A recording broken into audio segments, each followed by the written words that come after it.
Hello, welcome back. Hey, how you doing? Thank you so much to everybody who listened to our first episode and gave us feedback and sent us kind notes about that. That was really encouraging. So we're back for another.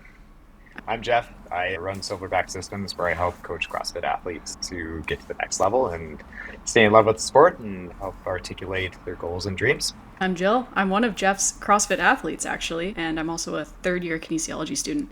Today, we are talking about the 10 general physical skills of CrossFit, but I would also say it applies to other sports too.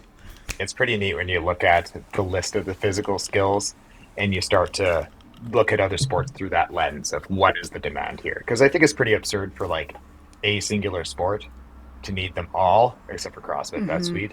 But then when you look at any other sport, like be it hockey or soccer, what are the physical skills that are really highly touted? I'm excited to geek out about this one. I've got my Diet Coke and vanilla protein ready. This is a pretty beefy topic. Full disclosure, this is most Yeah. likely getting split into a two-part episode where we do the first five, which are kind of the physiological skills, and the second five, which would be the neurological skills. You know more about me and the origin of this and where it comes from. Do you want to touch on that quickly? Yeah, it's pretty interesting. The Dynamax wall balls that you see, the black and gray ones, which, side note, I think that those are the best wall balls. But anyways, that Dynamax team, way back in, I think, 2002, when them and Glassman were trying to define what fitness is, and the monumental CrossFit Journal article, What is Fitness, came out. It was basically them breaking down the definitions of CrossFit and going into what literally makes up fitness. So the 10 skills: cardiovascular and respiratory endurance, stamina, strength, flexibility, power. And just as a little pause, that would be the physiological ones. And the next ones are going to be more neurological, so mind body connection. So that would be speed, coordination, agility, balance, and accuracy. The whole attempt to define fitness and quantify fitness in general and then break it down and get it into each component is really impressive. To be the first ones to actually do that is kind of wild. And it's a little surprising that it's maybe not talked about as much as it should be or credited as much as it should be. To just be like three guys who are like, let's really define this.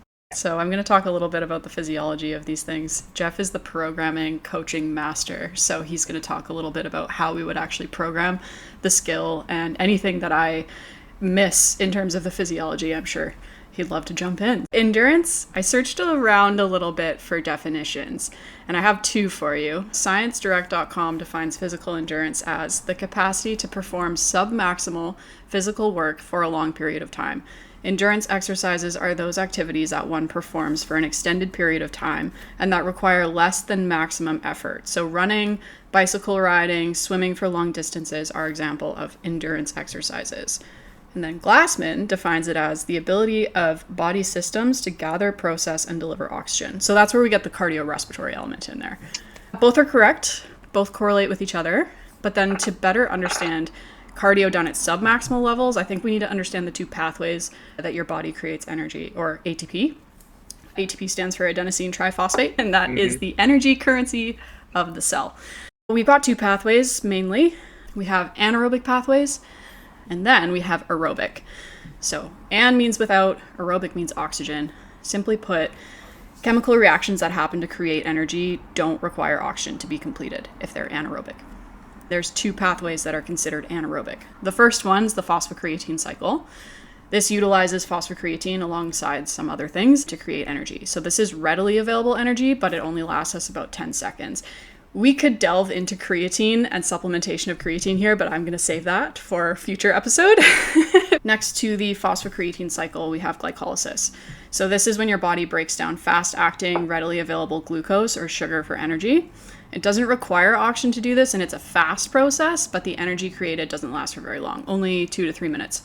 So for example, heavy weightlifting, a 400-meter sprint, interval training, all of those things would utilize anaerobic pathways.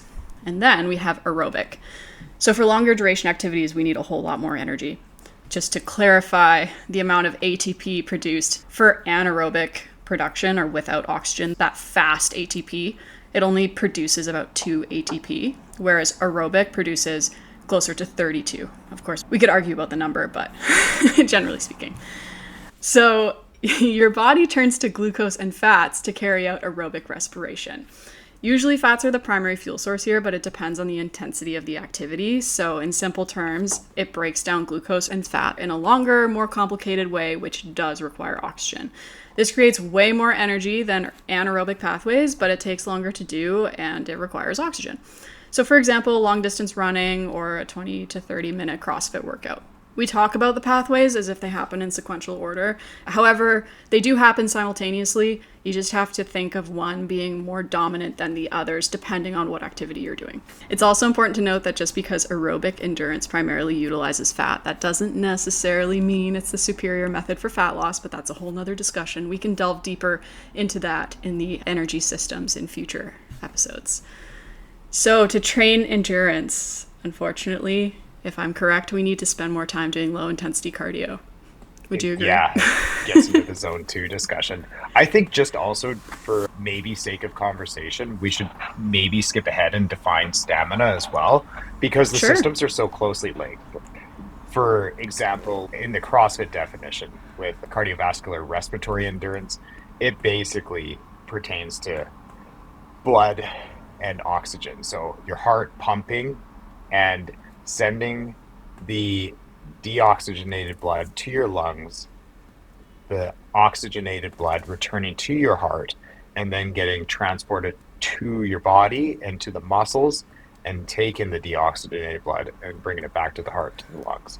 So that's kind of the cardiovascular component of it. And then when we did get into stamina, that's where ATP function and mitochondrial function and the rest of the energy systems come into play.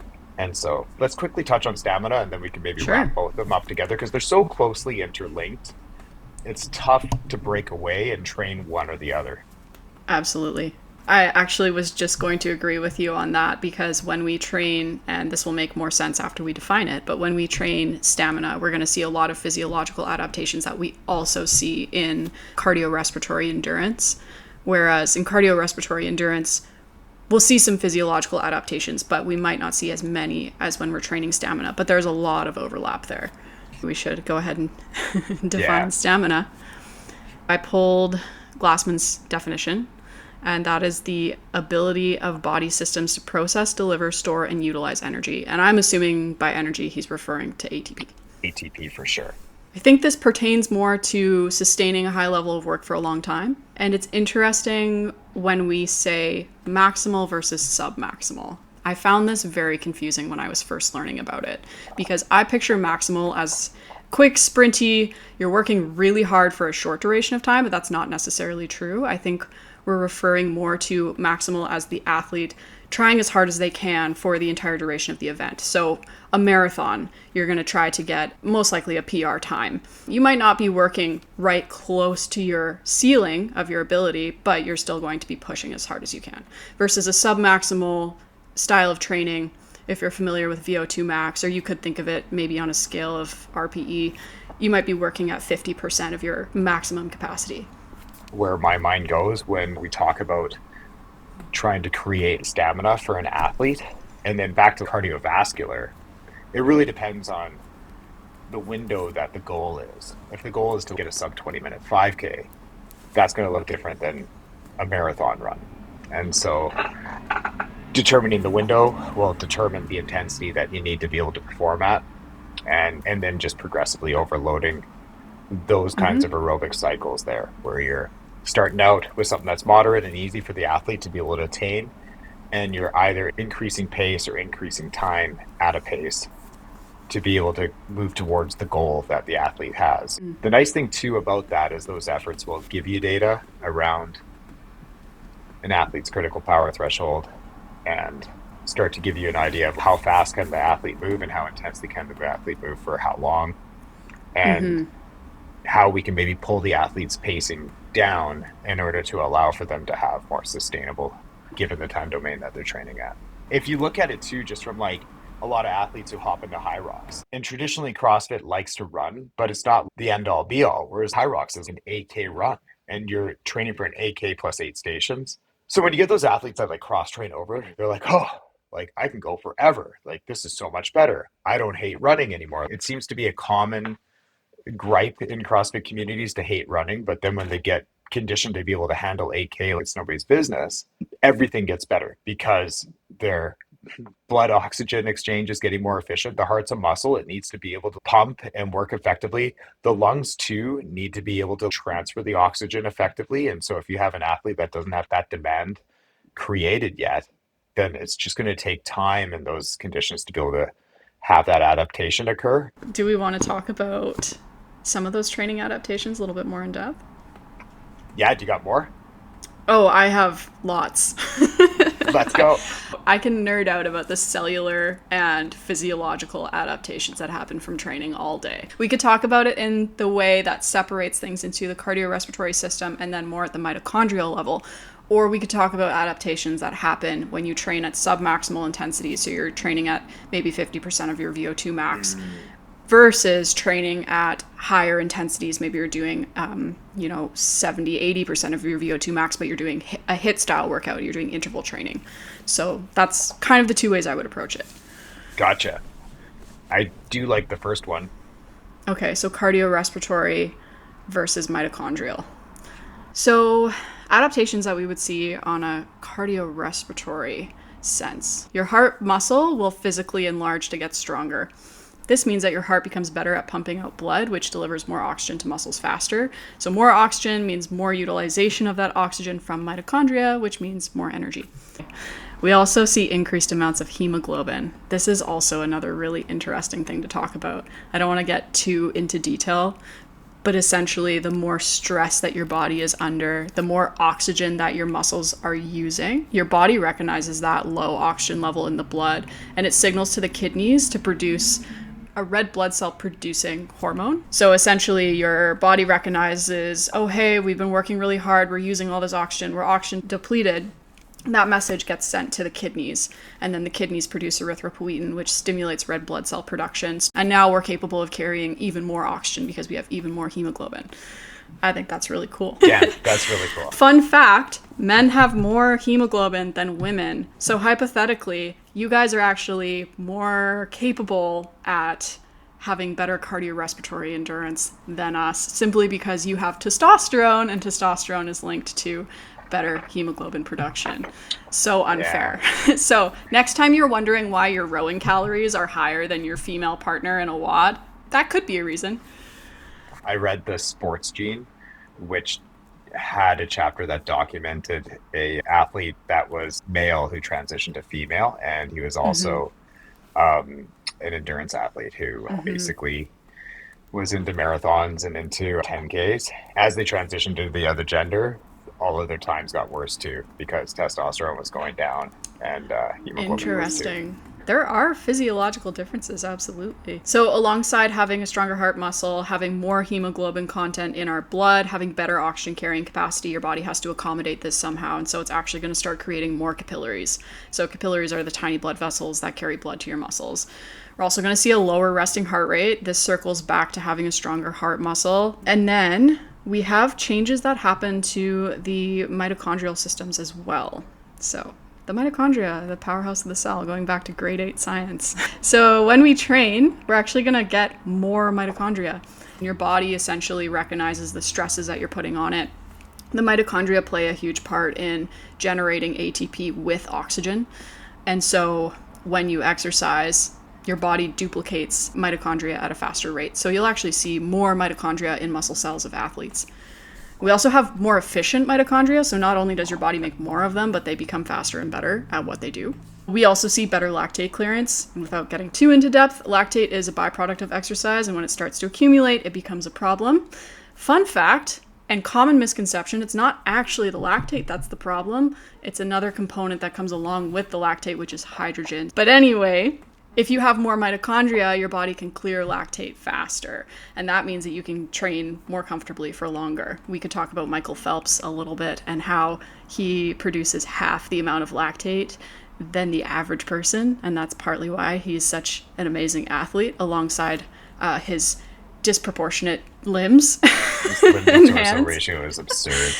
We analyzed him a little bit in school too, and Oh, we're yeah. okay, there's multiple factors as to why this guy is a crazy good athlete. Alongside the mitochondria, we have better utilization of fats as energy. So endurance athletes will actually store little globs of fat in their muscle cells right next to the mitochondria, and it's used as a readily available fuel source. I thought that was interesting too. Yeah. This pertains more to if we're exercising maximally, we're exercising closer to our VO2 max. So this would be if you're doing more high intensity interval training.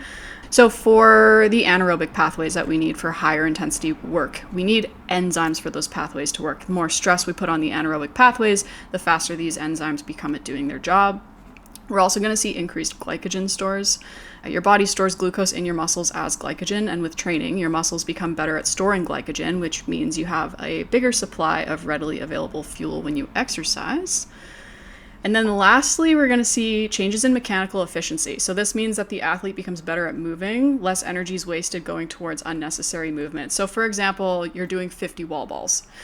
A Yeah. newer athlete might rely heavily on their quads and then their legs end up blowing up, but over time, as the athlete gets better, they become more coordinated with their hips, their glutes, their quads, and their upper body, and all of those muscle groups share the work. I never really thought to lump neurological coordination into the Yeah. cardiovascular and stamina triangle. It's funny too because even if you look at, like you mentioned, coordination just from spending time in a movement pattern and how you'll naturally figure out the path of least resistance and the most efficient way to move through it. Even still, people do have poor movement economy.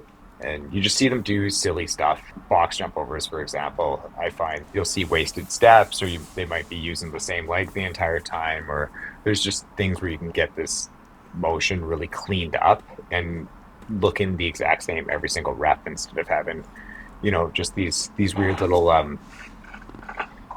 little movement errors kind of occurring there. And if we really wanted to get into the nitty gritty of it, we actually see changes in work of breathing as well. Because if you think about it, your diaphragm consists of muscles, and Yeah. those muscles need energy in order to contract and relax. And so when we become more efficient, and all of these changes happen, we see less of a requirement for a work of breathing. And so that ATP that would be used to go towards breathing can now be allocated towards other things. So those are some of the adaptations that we might see, whether you're training simply cardiorespiratory endurance or you're training stamina. There's a lot of overlap. It's a very cool byproduct. Yeah, there's some really interesting, especially the heart muscle, the way that hypertrophies and gets stronger. I could go on about that forever. I won't. I will spare you, but That'll be another podcast. We're just going to talk about big hearts. oh, happy to. I am curious to know if you had one athlete who came to you who was like, I really want to work on cardio resp, and you had another athlete who's like, I need to improve my stamina, what would their programming, how would it differ? Maybe I'll use myself as an example. I went to my coach and I said, I want to have an unstoppable engine. So I think even from like people's point of view, it's always going to be the word engine. And so like, what does engine actually mean? Would you want to have better blood oxygen transfer and efficiency, or would you want to have better ATP and glycolytic storage function? Would you say it's fair to say when you train for stamina, you also train for endurance? Yeah, I think so. Well, I guess both of them would be exclusive to the window that we're talking about. That's So if true. we are talking about a 10K run or a half marathon, that's a different request than I want to be able to run a 5 minute mile.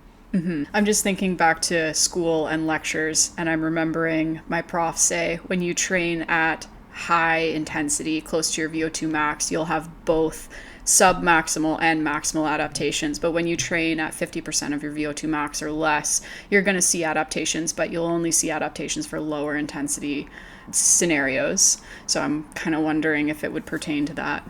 I definitely agree about the lower intensity scenarios only being conducive to lower intensity movement. Although a caveat to that would be if you have an athlete that doesn't quite have the infrastructure built around their capillaries and just their ability to transport blood around their body, then that lower intensity exercise is really good at getting that infrastructure set up for the athlete, as well as it doesn't neurologically tax them or really mess with their hormones, their energy, or anything like that, or their caloric intake. So Hmm. those lower Interesting. energy, those lower energy, call it drills, are productive to not just constantly feel you're smashing the athlete into the ground. And so it is good to be able to Yeah. have some lower intensity demands where, put it this way, if you did high intensity interval training every single day and you were trying to go maximum every single day, You'd be you trashed. you'd be trashed. And then your perceived exertion for maximum might be lower than it actually should be Mm-hmm. because you're operating at a suboptimal state. So if you do Mm-hmm. have a training program that's high intensity, low intensity, high intensity, low intensity, then you can start to have those caveats there where the athlete can push hard on the high intensity day and kind of take it easy and have a more purposeful drilling in a different part of their fitness for the lower intensity days. I Yeah. mean, and even if you look at classic CrossFit methodology, they're not programming Fran every single day. They want it constantly varied. And even like the classic.com programming, which still exists, and I might even like side note that that is the best free programming resource probably on this planet. And the fact that it's got like 25 years on there, Wow. there's so much that you can dive through. It's crazy. And Shout so, out. but anyways, even if you look at that, it would be like a 20-minute AMRAP, maybe a lift the next day where they just do 3 3 3 3 3 power Mm-hmm. clean, which everybody says that's dumb. And to be fair, that's not a very productive use of a 1 hour class. But still, if you think about the athlete's week, they got 20-minute AMRAP and then 3 3 3 3 weightlifting. And then they got maybe a 5 minute go as hard as you can. And then they might have a 5K run. And then they have a rest day. If you were doing the classic CrossFit.com training, you would never get beat down. You would not get trashed just because it's giving you something different every day so that your energy systems can recover and you just, yeah, aren't destroyed. Do we talk about strength? So, the definition of strength: the ability of a muscular unit to apply force. Example could be a deadlift, Yeah. could be a back squat, could be a bench press. I'm thinking classic powerlifting, of course. Can we pick apart this definition a little bit? Yes. What is force? Simply defined, force is a push or pull. That comes from my biomechanics prof, by the way. Okay. Shout out to Paul Kennedy. So, force attempts to create a change in motion, whether it's stopping motion, starting motion, changing direction. That's what force is. It's a push or pull. A muscle unit is a motor neuron and all of the muscle fibers it innervates. So, to break that down, a motor unit is the part that carries the signal from your brain to the muscles to tell your muscle what to do, i.e., contract. It's attached to muscle fibers, which are little segments within the muscle. And the muscle fibers contain multiple contractile units, which are responsible for creating force. So strength's an interesting one because there's a few factors that determine muscle strength. So we've got muscle size. Obviously, a larger muscle is going to be stronger. This is because a larger muscle means that it has more contractile units. So when a muscle gets larger, it's not actually the muscle cells duplicating. This is a common misconception. It's actually the addition of more of these contractile units within the muscle cell, which makes each singular cell grow larger. So if you're a visual learner, you could picture a rope. You know how ropes are made up of the smaller strings and fibers and they're all woven together. So when the muscle gets larger or hypertrophies, more of those strings are added in. I tried to come up with a better analogy than that, but that's the I best think I that's could a do. great analogy. So another component that contributes to strength would be muscle activation. This is referring to how your brain speaks to your muscles. So this is where the motor units that we just talked about comes in. You could have dozens to thousands of neurons that act on a single muscle, but during a lift, they might not all be active. So let's say, for example, a back squat. When you're first learning, your brain sends signals to do the squat, but that signal only gets carried through some of the neurons. It only speaks to some of the muscle fibers, produces some force, but maybe not as much as there could be. But as you get better at squatting, the signal is delivered through more neurons, which speaks to more muscle fibers, and more contraction is produced and therefore more force. Then we have specific force. This refers to what type of muscle fibers you're predominantly made up of, and we'll see this later when we talk about speed too. But in a nutshell, there's 3 types of muscle fibers. We've got type 1, that's slow twitch. It doesn't produce a lot of force, but they don't fatigue very quickly and they can last a long time. So a marathon runner might be made up of a lot of type 1 fibers. Type 2 is the opposite.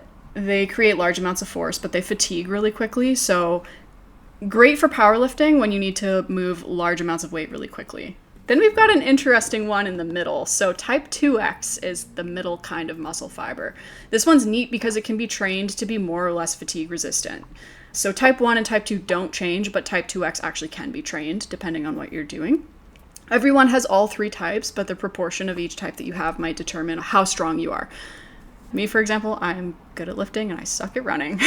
Jeff's great at endurance. It's true. Yeah, my dad did an Ancestry.com test and he came back 100% slow twitch muscle fiber, like not a single fast twitch. I don't want to be mean, but he is just a sloth, just a slow moving human who just kind of saunters and slinks through life. But he can just go forever and he doesn't get fatigued or have to like stop, but he doesn't move fast at all. He just goes. I inherited a lot of that. I've never won a 100-meter dash. Anytime there's been some sort of sprint course that I've had to do, I've always come in last. I'll go out and practice sprinting and practice drive with your legs, and it is just so tough for me. But if we look at a 20-minute AMRAP, I feel really comfortable, and I hate that that's like my wheelhouse because who likes 20-minute AMRAPs? But it's a tough thing being an athlete because you have a genetic deck of cards that you're dealt, Definitely. whether you get or not. I feel like there's maybe a lack of willingness to acknowledge good genetics because we live in this culture of work and positivity no matter what and equal opportunity. But at the end of the day, your genetics are going to play a role in what your best potential expression of your body is and might be. And I think that's what makes it awesome, especially when you see the Colton Mertens versus a Brent Fikowski. When you get these genetic outliers in the sport, you get to have a lot of excitement, especially when something's in their wheelhouse or when they do well and something's out of their wheelhouse and you know that they train their butt off to get that adaptation. So Speaking of Colton Mertens, I have one more contribution to strength. Oh, lever size. Yeah, Physics. you nailed it. Biomechanics. Literally just how your body is proportioned can make you stronger at a lift versus somebody else at the length of your bones. So very simply speaking, your limbs are essentially levers, and short levers lift more weight. So Colton Mertens probably has a fantastic bench because he's got short arms.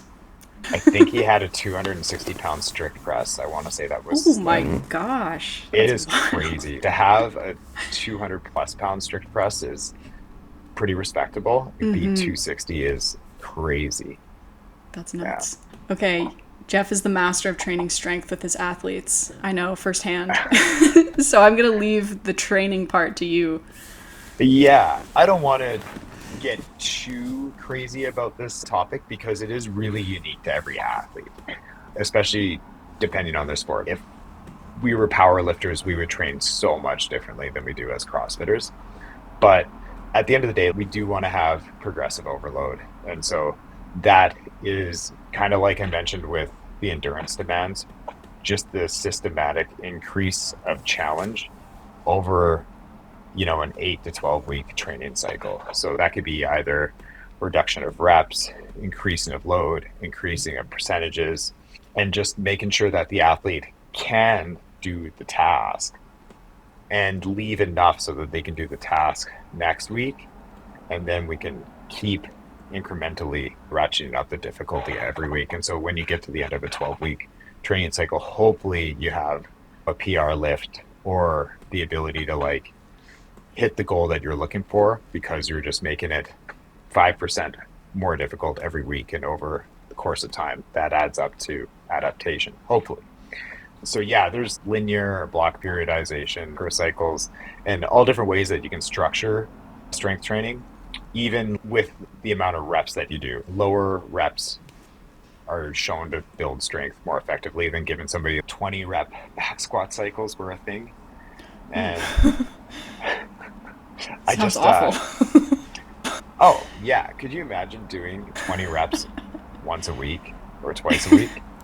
Don't get me wrong, I am sure that you would physiologically adapt to that kind of thing. I bet you would see adaptations in your core and your midline and the ability to hold load for the 3 minutes it would take to complete a set like that. But just, you move outside of the creatine phosphate system. Oh, absolutely. Would it be conducive to a 1 rep max? Maybe, but with a Wendler 5-3-1 method, be more effective. And it gets to a point too where it's how much work does the athlete have to do to see progress? And if we can train Mm-hmm. more efficiently, where we don't have to do as much work as a 20 rep back squat cycle. So basically, I find for lifting a deadlift, a back squat, and a press, be it bench or strict, would all have a similar training approach, assuming that the athlete moves well. The foundational strength movements all seem to be able to be good with low reps, and basically having a similar kind of progressive overload of like adding 5 pounds every week, or maybe taking a rep away and adding 10 pounds. For like Olympic lifting, since it is a blend of power and strength and coordination and accuracy, those systems don't quite apply to the dynamic strength movements. And so I find for the dynamic strength movements, even though you could still be adding 5 pounds to a lift every week and using those principles, you're bound to hit a limiter that's not the athlete's strength. And so increasing the load won't necessarily move the athlete through a plateau. You might have to address technique, or you might have to get them maybe not pulling from the floor, but just pulling from the high hang position if they need to focus on turnover, or pulling from the low hang position if they have trouble getting around their knees. So there's just all these diagnostic tools that come into play with Olympic lifting, where it's not as simple as a bench press. And Yep. to me, that's what makes training Olympic lifting fun and coaching Olympic lifting fun, because it's kind of this game of whack-a-mole that you have to play.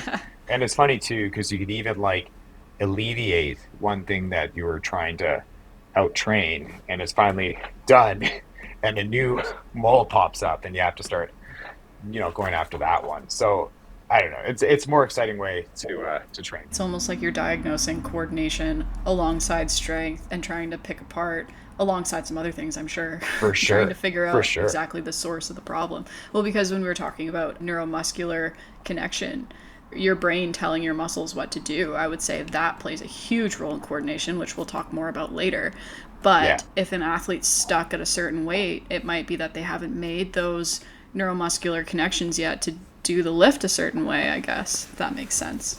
it totally does. And I mean, how many people, myself included, you can hit your max, and then if you put just 5 pounds on, it's suddenly, Oh, numerous times. yeah, That's happened yeah, to me it's so many times. yeah. So there's the joke that the 2.5 pound plates are the heaviest ones in the gym. Oh, I love that. I haven't heard that before. That's Oh great. yeah, yeah. How are we feeling about strength? Does that cover it there? I think so. Yeah. So let's move on to flexibility. I have the definition of the ability to maximize range of motion at a joint. I mean, that's basically what the level 1 handbook says it was. So I would say flexibility definitely stems from the tendons. And I have some physiology for this too that is very. I have a very odd analogy for this. oh, let's hear it. Okay, so your muscles are sort of divided into segments, and each segment is encased in connective tissue, which is usually stretchy. I kind of think of how sausages are in casings. It's kind of like that. If you had a bundle of sausages together, like a bouquet of sausages. And Nice. so each casing is going to extend off the end of the section of muscle, and then they join together and they create tendons. So when you stretch, you're stretching at the tendon, but you're also stretching all of the connective tissue within the muscle. I would say that people with a higher range of motion might have compromises in applying force. Would you agree? 1,000% I would agree. I heard this analogy on my coach's podcast, so I'm sorry, Jeremy, but I'm going to use it here. But he just put it perfectly. Basically, you've seen that dancer or that yogi that can just bend into a pretzel and hit squat depth no problem, but they cannot apply force. And so, is that a functional use of flexibility? I personally think that that's leaning way too into one caveat, in the same vein that, like, I have a friend who's a power lifter who's pretty good. He's got like 700-pound back squat, Wow. and he's not running a 5-minute mile. So he's just so far into the one caveat of fitness, similar to the way that the yogi is so far into flexibility, that Yeah. it almost just defeats the purpose of the rest of the general physical skills. And I think that you could like get that too with other physical skills. If you have an endurance runner that's got just zero muscle fiber, you know, yes, they're fit and they can go for great distances and great speeds, but they have zero to offer in terms of any other kind of like Mm-hmm. physical skill. So Mm-hmm. it's interesting when you kind of get just these spotlight athletes who can only do the one thing. I think Yeah. flexibility is an interesting one because it's almost like flexibility is on a spectrum. If you have too much flexibility in a CrossFit gym, you can have Mm-hmm. those compromises with applying force. But then obviously there are certain areas where we need flexibility. Like if you're trying to front rack a barbell and your ankle flexibility can really impact how well you squat. So I think that's interesting. I've definitely been at Yeah. the end of the spectrum where it's compromised me in negative ways because I did a lot of gymnastics growing up. And so I have the gymnast bendy back. And that was a Oh problem yeah. for me for back squatting for a long time. Shout out to Adam Davidson, who helped me fix my back when I first started CrossFit. Yeah, that's a fit dude right there. Oh, Um, definitely. the it's funny. I was almost going to cite gymnastics as being a, a better flexibility based sport than say yoga, but you're offering evidence to the contrary. Yeah. Gymnasts are interesting because they have so much force and so much muscle mass, but they're also so bendy. So they would be an interesting athlete to look at for this.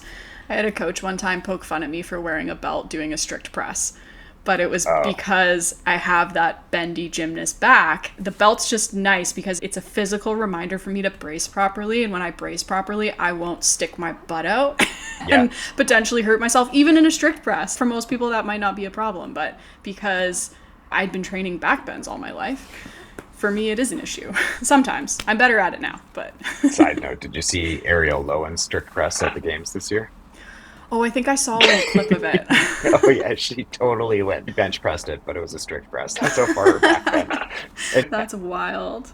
we touched a bit on movement economy when we were talking about cardiovascular and stamina, but somebody who's flexible, and by flexible I just mean the ability to enter a squat without opposition, they're going to have a better engine when it comes to high rep squat workouts. They're not consuming as much energy to force themselves below parallel, That get makes into an sense. uncomfortable position.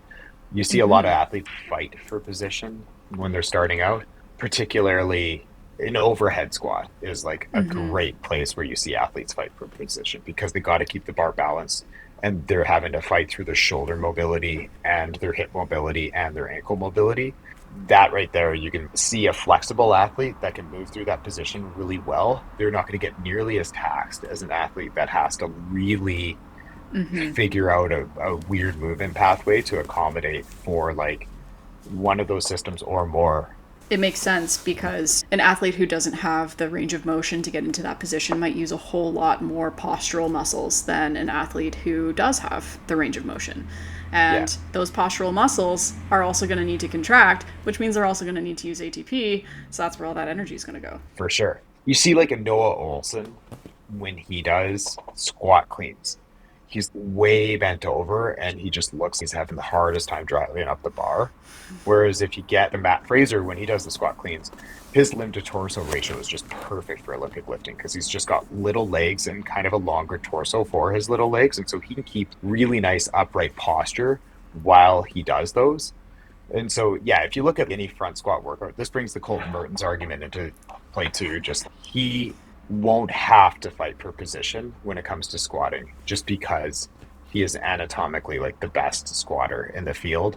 So yeah, flexibility definitely like plays a part in fighting for position. And that might just be your genetic hand that you're dealt in terms of limb to torso ratio. But you see a James Sprague or Brent Fikowski who can still do that very, very well with their long levers.